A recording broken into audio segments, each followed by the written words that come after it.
Today we're in Romans chapter 1, verse 17, where we read, "For in it the righteousness of God is revealed from faith to faith, as it is written, the just shall live by faith." In August of 1513, a German monk teaching at a seminary was lecturing on the book of Psalms, but his inner life was nothing but turmoil.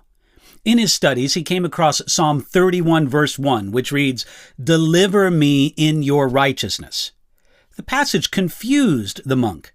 How could God's righteousness do anything but condemn him to hell as a deserved punishment for his sins? The monk had legal training before going into the monastery, so he knew what it meant that God is a righteous judge, a judge who would surely condemn the guilty. As he thought on this, the monk's mind was repeatedly drawn to Romans chapter 1, verse 17, which says that in the gospel, the righteousness of God is revealed from faith to faith, as it is written, the just shall live by faith. That last portion is a quote from Habakkuk chapter 2, verse 4.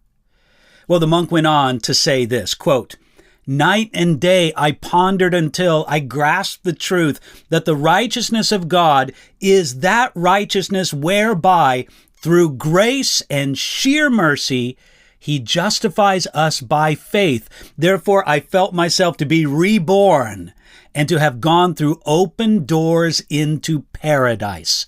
This passage of Paul became to me a gateway into heaven. That German monk's name was Martin Luther.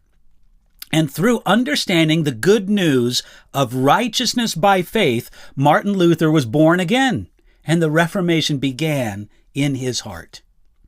Now, many people don't even think of God as being righteous.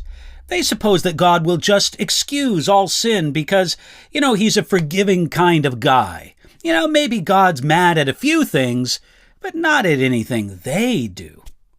Well, friends, God is love, but he's also a completely righteous judge. He is just and fair, and it isn't fair to let the guilty go. If someone is guilty, the righteousness of God seems only to condemn them. Therefore, if God is completely fair, it doesn't seem like this fairness is our friend. But here's the good news of the gospel. God has righteously dealt with our sin by putting on Jesus the punishment that we deserve. Our sin is righteously and fairly punished, but it is judged in Jesus, not in us. Because of this, God's fairness is now our friend instead of our enemy. Because our sin is already settled in Jesus, it wouldn't be fair for God to hold the same sins against us.